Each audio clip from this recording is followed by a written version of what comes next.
श्रीकृष्णं वन्दे जगद्गुरुम् इदं श्री सद्गुरुवे नमः। वाङ्मय नंबर 4, साधना पद्धतियों का ज्ञान और विज्ञान, ऑडियो नंबर 15। पिछले ऑडियो में गुरुदेव ने हमें समझाया कि एकाग्रता का अभ्यास क्रमशः होता है और वह समय साध्य है, इसलिए उसमें उतावली बरतने की आतुरता प्रदर्शित करने की तनिक भी आवश्यकता नहीं है। साथ में गुरुदेव ने यह भी बताया कि ब्रह्मा एक हैं।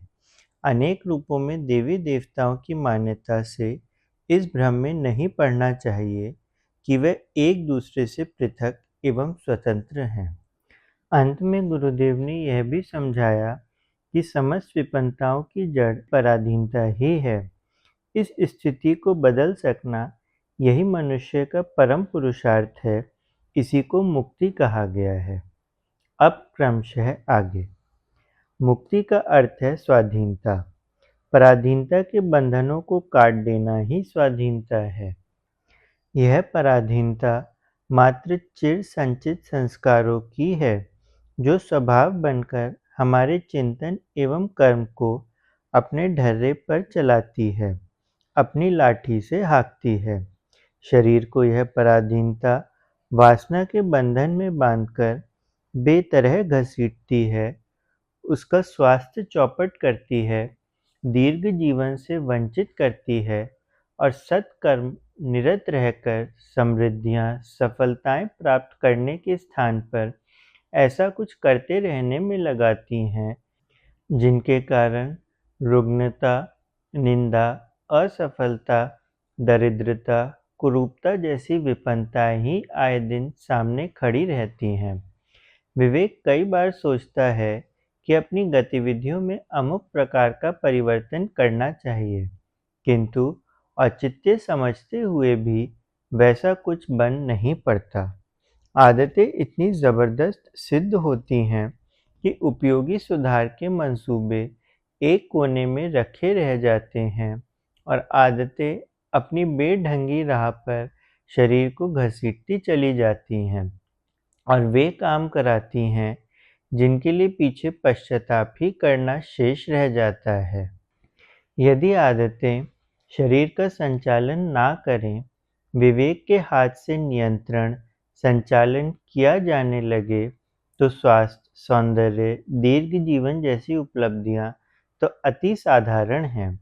समर्थ काया से अभीष्ट प्रयोजनों में आश्चर्यजनक सफलताएं देने वाले पराक्रम पुरुषार्थ का अभिनव स्रोत खुल सकता है और उसके फलस्वरूप जो जीवन लाभ मिल सकता है, उसकी कल्पना मात्र से आंखें चमकने लगती हैं। दुर्बल शरीर इंद्रिय सुख की लिप्सा भर में लगा रहता है। साधन उपस्थित होने पर भी वह उनका समुचित आनंद नहीं ले सकता। भोजन का आनंद कड़ाके की भूख लगने वाले को ही मिल सकता है। रति क्रीड़ा एवं गहरी निद्रा का लाभ शरीर पर नियंत्रण रख सकने वाले ही भोगते हैं। आलस्य प्रमाद को भगाकर व्यवस्थित दिनचर्या बनाना और उस पर निष्ठापूर्वक आरूढ़ रहना सफलताओं का प्रधान आधार माना गया है। शरीर भौतिक पदार्थों से बना है, भौतिक जगत से सीधा संबंध उसी का है। समर्थ शरीर ही भौतिक उपलब्धियों का केंद्र होता है। शरीर पर विवेक का नियंत्रण जिस मात्रा में होता जाता है, उसी अनुपात से भौतिक सफलताओं का पथ प्रशस्त होता चला जाता है। यह स्थिति शरीर क्षेत्र की मुक्ति कही जा सकती है। इसका प्रतिफल है भौतिक सुख। सूक्ष्म शरीर के क्षेत्र में हमारा चिंतन उस ढर्रे में ढला हुआ होता है, जिसकी प्रतिक्रिया ही हमें अर्धविक्षिप्त स्तर का बनाए रहती है। कितने प्रकार की सनकें, कितने वहम, कितने भ्रम मस्तिष्क में लदे होते हैं। यदि उन्हें ठीक तरह समझा जाए तो प्रतीत होगा कि विवेकवान व्यक्ति की तुलना में चालू आदमी निसंदेह अधपगला होता है। लोक प्रवाह का संशोधन करने अवतारी आत्माएं उतरती हैं। उनके चले जाने के बाद फिर विकृतियां बढ़ने लगती हैं और सामाजिक प्रचलनों में गंदे नाली जैसी गंदगी बढ़ती चली जाती है। जन मान्यताएं लोगों के प्रचलित ढर्रे ही अपने को सुहावने लगते हैं। कुरीतियाँ, मूढ़ मान्यताएं, अंधविश्वासों के सहारे ना जाने कितनी उपहासास्पद भ्रांतियाँ मस्तिष्क में जड़ जमाकर बैठ जाती हैं। लोगों में प्रचलित भ्रष्टाचार अपने को भी ललचा लेता है। विकृत चिंतन के कारण मनुष्य ना सोचने योग्य सोचता है और बाल बुद्धि की योजनाएं बनाकर उनमें बहुमूल्य विचार शक्ति को नष्ट करता रहता है। चिंता, निराशा, खीज, आवेश, उत्तेजना, निष्ठुरता, घबराहट, कायरता, कृपणता, ईर्ष्या, द्वेष, आत्महीनता, उद्दंडता जैसे अनेकों मानसिक रोग मस्तिष्क को घेरे रहते हैं और 100 रोगों से ग्रसित शरीर की जो दुर्गति होती है, वैसा ही वे मनोविकार विचार संस्थान को सूक्ष्म शरीर को बनाए रहते हैं।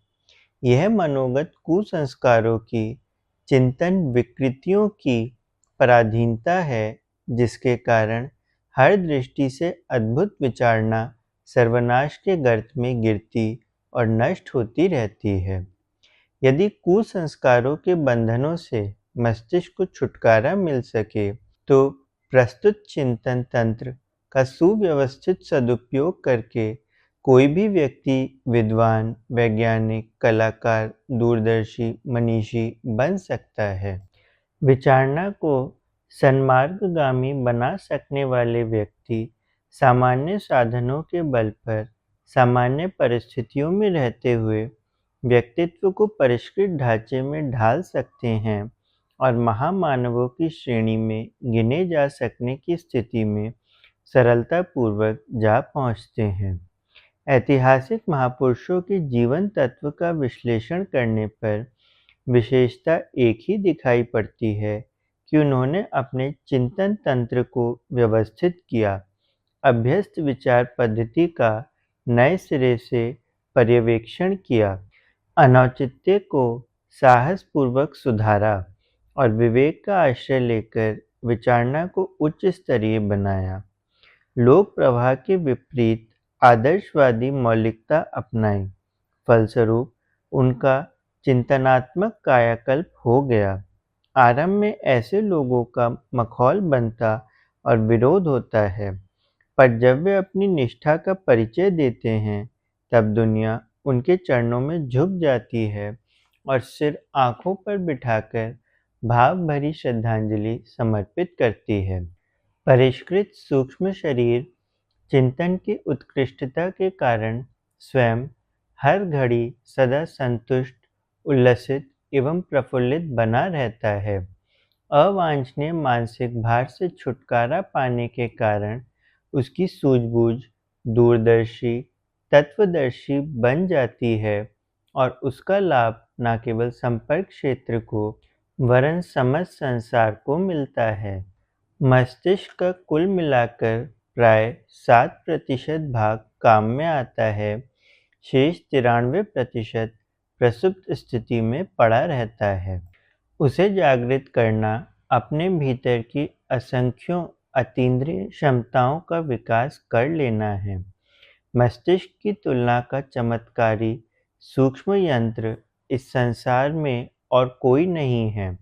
इसे यदि प्रयत्नपूर्वक सक्षम बना लिया जाए, तो कालिदास जैसे मंदबुद्धि भी मूर्धन्य विद्वान बन सकते हैं।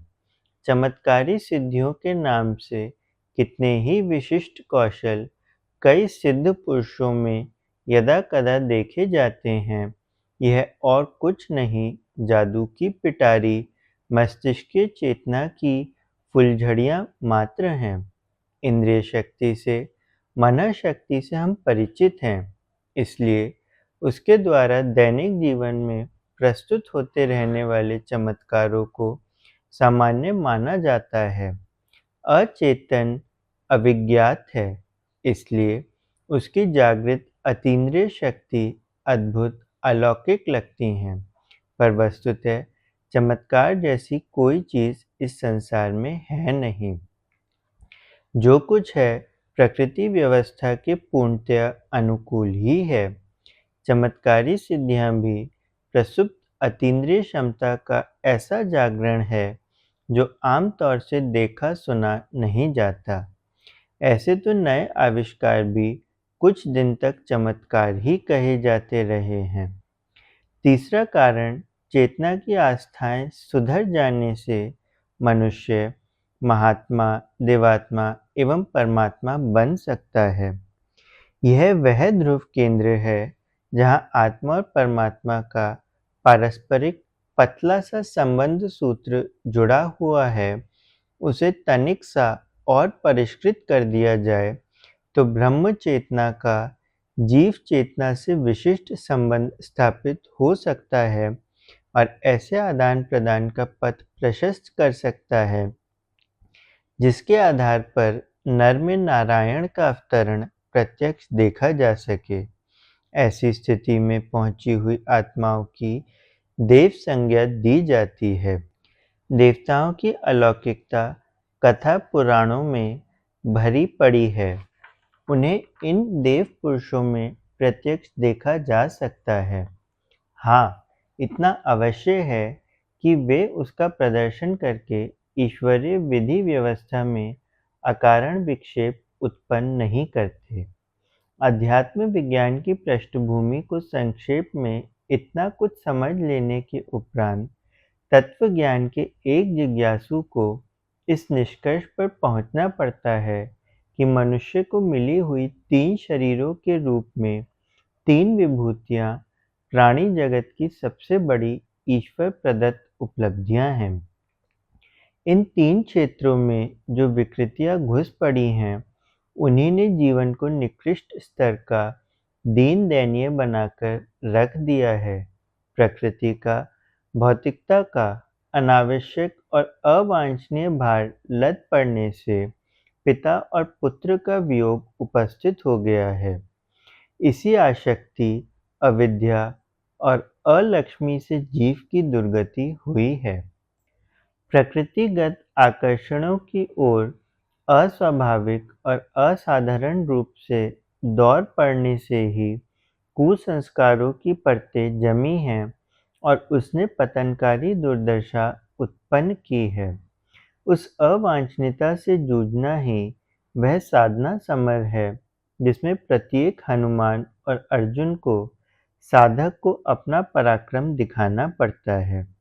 आत्मा को परमात्मा से मिला देने के लिए कुसंस्कारों से पीछा छुड़ाना पड़ता है और ईश्वरीय प्रेरणा का अनुगमन करते हुए अपनी अंतरंग और बहिरंग स्थिति ऐसी बनानी पड़ती है जो ब्राह्मी कही जा सके।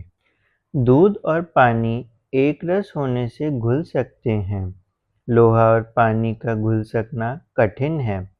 हम अपने भौतिकतावादी स्तर से ऊंचे उठें और ईश्वरीय चेतना के अनुरूप अपनी क्रिया, विचारणा एवं आस्था को ढालें तो ईश्वर प्राप्ति का जीवन लक्ष्य पूरा हो सकता है। वियोग का अंत योग में होना चाहिए, यही ईश्वर की इच्छा है। बच्चा दिन भर खेल कूद और पढ़ने लिखने में संलग्न रहे पर रात को घर लौट आए और एक ही बिस्तर पर सो जाए, ऐसी माता की इच्छा रहती है। परमात्मा भी अपने पुत्र आत्मा से ऐसी ही अपेक्षा करता है। उसकी इच्छा पूर्ण करने के लिए, अपना लक्ष्य पूरा करने के लिए हमें जो चेतनात्मक पुरुषार्थ करना पड़ता है, उसी का नाम योग है। योग साधना हमारे लिए सर्वोपरि श्रेय साधन है। उसमें अपनी प्रवृत्तियों को तत्परतापूर्वक लगाया जा सके, उसी में कल्याण है। योग साधनाएं पूर्णतः विज्ञान सम्मत। अध्यात्म विज्ञान के साथ एक आश्चर्यचकित करने वाली संभावना जुड़ी हुई है।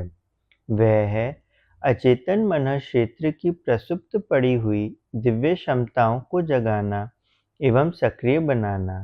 इस संदर्भ में भौतिक विज्ञानी भी कुछ कुरेदबीन करते रहे हैं और जो उनके हाथ लगा है उसे देखते हुए इस निष्कर्ष पर पहुँचे हैं कि व्यक्ति में विज्ञान पराक्रम जन्य क्षमताओं की तुलना में कहीं अधिक उच्च स्तरीय प्रभावी एवं समर्थताओं से भरी पूरी सत्ता विद्यमान है। दूरदर्शन, दूरश्रवण, भविष्य कथन, विचार संचालन जैसे अगणित प्रयोग, परीक्षण, परामनोविज्ञान, मेटाफिजिक्स के आधार पर हुए हैं और उस आधार पर इस तथ्य की परिपूर्ण पुष्टि हो चुकी है कि मानवीय अंतराल में दिव्य क्षमताओं का अजस्त्र भंडार छिपा पड़ा है।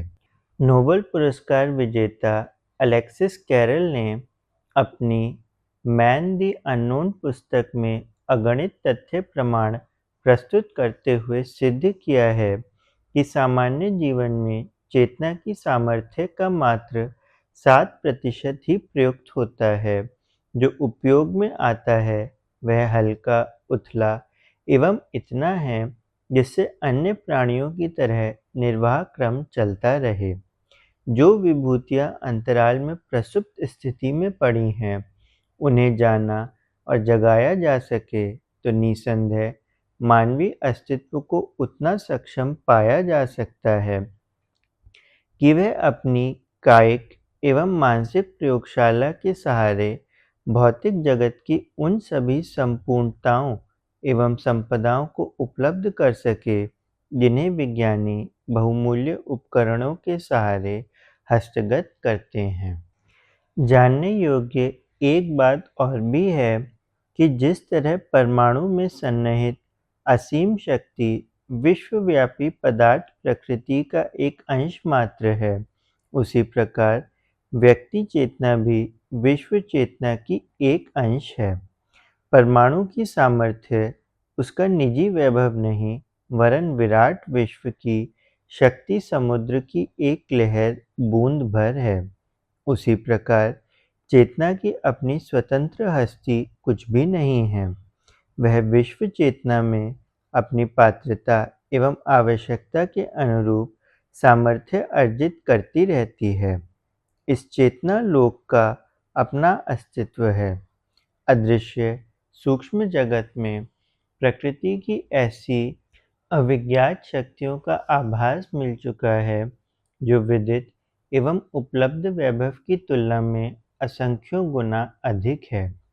ठीक इसी प्रकार चेतना के दिव्य लोक का अपना अस्तित्व है और उसमें इस स्तर का वैभव भरा पड़ा है जिसकी परब्रह्मा की विश्व चेतना के रूप में तत्वदर्शन द्वारा चर्चा की जाती रही है। इस दिव्य लोक का निरूपण पुरानी भाषा में परमेश्वर, देव परिकर, रिद्धि सिद्धि, स्वर्ग मुक्ति आदि के रूप में किया जाता रहा है। उसके लिए योग, तप, जप, ध्यान, पूजा, पुरस्चरण आदि की प्रक्रिया अपनाई जाती रही है और ऐतिहासिक साक्ष्यों के आधार पर यह सुखद परिणति भी उपलब्ध होती रही है, जिन्हें देखते हुए इन प्रयोग परीक्षणों की परिपूर्ण सार्थकता सिद्ध की जा सके। इसे दुर्भाग्य ही कहना चाहिए। मध्यकाल में सर्वत्र अंधकार युग फैला और विकृतियों एवं अवांछनीयताओं का बोलबाला रहा। राजनीति से लेकर अर्थव्यवस्था के क्षेत्रों में जब अनाचार अपना सिर आसमान तक उठाए हुए है, तब धर्म और अध्यात्म के क्षेत्र में ही यह आशा कैसे की जाए कि वह छद्म सनक एवं निहित स्वार्थों की पकड़ से बचा रहेगा। पिछले दिनों यही स्थिति रही है और आज भी वैसी ही है। ऐसी दशा में अध्यात्म का तत्वदर्शन ही नहीं, प्रयोग उपचार भी बुरी तरह अस्त व्यस्त हो गया है। जो बना है उसे एक प्रकार से छिलका, छूछ, खिलौना, नमूना भर कह सकते हैं। प्रत्यक्ष है जो कुछ इन दिनों अध्यात्म के नाम पर माना अपनाया जाता है, वह न केवल अधूरा है वरन भ्रांतियों एवं विकृतियों की भी उसमें बुरी तरह घुसपैठ है। फॉर्मूला गलत होने पर निरर्थक हो जाता है। ऐसा ही इन दिनों भी हो रहा है। उपासनात्मक उपचार करने वाले जब प्रतिफलों के संबंध में निराश होते हैं, तो एक प्रकार से नास्तिक ही बन जाते हैं। इसका परिणाम यह होता है कि एक अत्यंत उच्च स्तरीय एवं महान संभावनाओं से भरे पूरे विज्ञान को उपहासास्पद बनना, तिरस्कृत होना पड़ता है। इस स्थिति से भारी हानि यह हो रही है कि उन असाधारण उपलब्धियों से व्यक्ति और समाज को वंचित रहना पड़ रहा है, जो समस्त मानवीय समुदाय को आंतरिक उत्कृष्टता एवं बहिरंग सुसंपन्नता से भरा पूरा रख सकती थी। सृष्टि के इतिहास में कई बार अखंड प्रलय होती रही है। हिमयुग आए हैं और उनमें भयानक विनाश के साथ-साथ ज्ञान विज्ञान के अनेक उपार्जनों को भी एक प्रकार से विस्मृत किया है। इतने पर भी सृष्टा का वह अनुदान मनुष्यों को मिलता ही रहा है कि आनुवांशिकी के आधार पर पूर्वजों के संचित ज्ञान की हल्की-फुल्की ज्योति जलाए रह सके और समयानुसार उसे पुनर्जीवित कर सकने में सफल हो सके।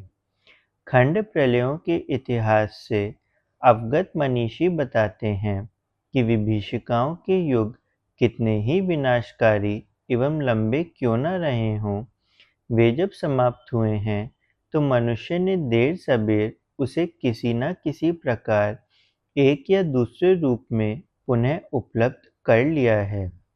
अध्यात्म विज्ञान के यथार्थवादी पुरातन स्वरूप के मध्यकाल के अंधकार युग में विलुप्त या विकृत हो जाने की स्थिति को भी हिम प्रलय जैसी दुर्भाग्यपूर्ण दुर्घटना की तरह ही समझा जा सकता है। इतने पर भी निराश होने का कोई कारण नहीं। आनुवांशिकी का आश्वासन है कि जो खोया है उसे नए सिरे से प्रबल पुरुषार्थ में जुट पड़ने पर पुनः प्राप्त किया जा सकता है। भौतिक शक्तियों के चमत्कारों से हम सभी परिचित हैं। लेज़र किरणों की, एंटी मैटर, एंटी यूनिवर्स आदि की चर्चा दांतों तले अंगुली दबाकर की जाती रहती है। अब इसी स्तर की एक और उपलब्धि कर्तलगत हो सकने की बात बन रही है, जिसके आधार पर अतीन्द्रिय क्षमताओं को उभार कर मनुष्य को न केवल चरित्र व्यवहार वैभव की दृष्टि से, वरन अंतःशक्ति के साथ जुड़ी हुई विलक्षण रिद्धि सिद्धियों की दृष्टि से भी सुसंपन्न बनाया जा सके। इस संभावना को देवयुग का पुनर्जीवन अथवा धरती पर स्वर्ग के अवतरण वाला सतयुग कहा जा सकेगा। आत्मिकी के ईश्वर, आत्मा, कर्मफल, पुनर्जन्म जैसे प्रतिपादन कुल मिलाकर मनुष्य को नीति समर्थक एवं उदार बनने की प्रेरणा देते हैं। यदि उनका उच्छेदन कर दिया जाए और कहा जाए कि मनुष्य मात्र चलता फिरता पेड़ है, उदर पूर्ति एवं प्रजनन तक ही उसका अस्तित्व है, मरण के उपरांत उसका कोई अस्तित्व शेष नहीं रहता, स्वचालित अणु परमाणुओं का संयोग वियोग ही मनुष्य जीवन है, तो समझना चाहिए कि वह सारा आधार ही नष्ट हो गया जो मानवीय गरिमा के नाम से जाना जा रहा है। प्रकारांतर में उन सभी मान्यताओं का खंडन हो गया जो मनुष्य को संयमी, सदाचारी, कर्तव्यपरायण, उदार एवं सदाशयता के समर्थन में कष्ट तक उठाने की उदारता बरतकर प्रसन्न होने की प्रेरणा देती है। कहना ना होगा कि आदर्शों से रहित निरंकुश मानवीय बुद्धि के लिए तब उद्यत स्वार्थ साधना के लिए पूरा द्वार खुल जाएगा। ऐसी दशा में जंगल का कानून ही चलेगा। तब बड़ी मछली छोटी को निगलेगी, बड़ा पेड़ समीपवर्ती पौधों की खुराक खींचने में कोई संकोच ना करेगा। जिसकी लाठी उसकी भैंस का सर्वाइवल ऑफ द फिटेस्ट का सिद्धांत सही और स्वाभाविक ठहराए जाने पर मानवीय सभ्यता की कैसी दुर्दशा हो सकती है। मनुष्य की बुद्धि उन मान्यताओं को अपनाकर किस सीमा तक अनाचरण पर उतर सकती है, इसकी आज तो एक झांकी भर मिल रही है। वह दिन दूर नहीं जब इस अभिनव प्रतिपादन के परिपूर्ण रूप में होने पर हिमयुग एवं प्रखंड प्रलय से भी अधिक भयानक स्थिति उत्पन्न होगी। आज तो लुक छिपकर अनाचरण बढ़ते जाते हैं, किंतु अगले दिनों नृशंस स्वेच्छाचारी शासकों की तरह सर्वत्र कत्लेआम मचाते दृष्टिगोचर होंगे। अंतःकरण की पुकार से लेकर मानवीय गरिमा तक के उन आदर्शों के लिए कहीं कोई स्थान नहीं रह जाएगा, जिनके कारण बंदर की औलाद कहे जाने वाले मनुष्य ने विश्व का मुकुटमणि बनने की स्थिति तक पहुँचने में प्रगति की है। सभी को प्रणाम। 21वीं सदी उज्जवल भविष्य। भारत माता की जय। वंदे मातरम। प्रणाम सभी को। वाङ्मय अर्थात साहित्य, शब्द, भावना और विचार का संग्रह। योग ऋषि पंडित श्रीराम शर्मा आचार्य जी की इस धरोहर को ऑडियो रूप से सुनने के लिए चैनल को लाइक करें, सब्सक्राइब करें और नोटिफिकेशन ऑन करें। आइए गुरुदेव की वाणी जन जन तक पहुंचाएं। सभी को आभार।